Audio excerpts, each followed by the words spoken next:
a former beauty queen, checked into hotels across Singapore and walked out with curtains, lamps, even telephones.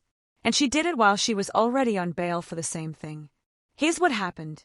A 34-year-old former beauty pageant winner, Tanya Tanyi Rong, has been sentenced to 8 months in jail after repeatedly stealing hotel items across the island, including during the period she was under a mandatory treatment order.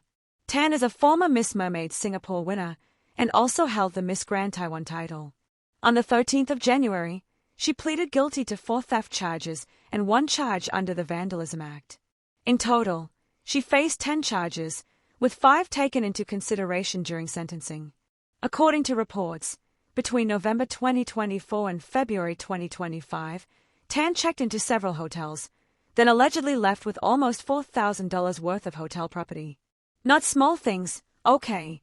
We are talking curtains, table lamps, telephones, beddings, even paintings. One of the incidents took place at 4 Points by Sheraton on the 22nd of November, 2024, where the stolen items were worth about $1,280. That included curtains, a clock, and a telephone. Just 3 days later, on the 25th of November, 2024, she checked into Conrad Singapore Orchard, checked out on the same day, and allegedly removed items worth about $1,395, including an electric kettle, an umbrella, and a painting. Then in December 2024, she took items worth $280 from Novotel Singapore on Kitchener Road. And on Valentine's Day, the 14th of February, 2025, she allegedly stole items worth about $951 from the Robertson House. Here's the key detail. None of the stolen items were returned, and no repayment has been made to date. Now, what makes this case even more serious is the context. Tan was previously placed on a 12-month mandatory treatment order on the 24th of November, 2024, instead of jail, for similar theft offenses involving hotels.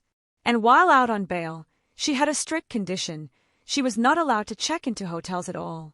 But prosecutors said she ignored that condition completely and carried on offending. Her past record also stretches back years.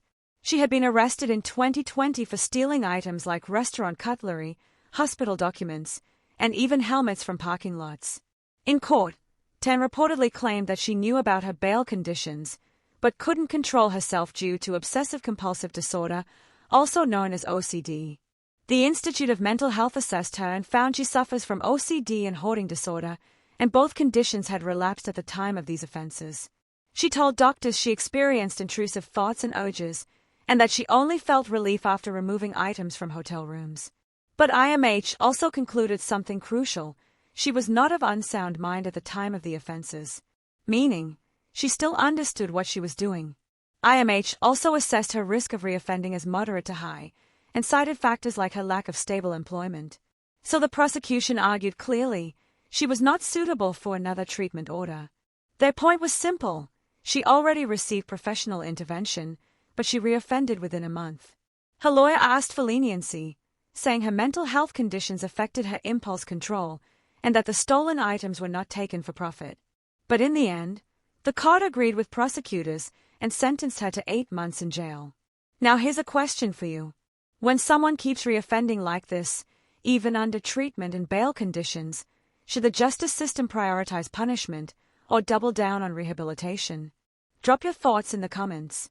If you want more real Singapore news explained clearly and honestly, like, share, and subscribe to 2230.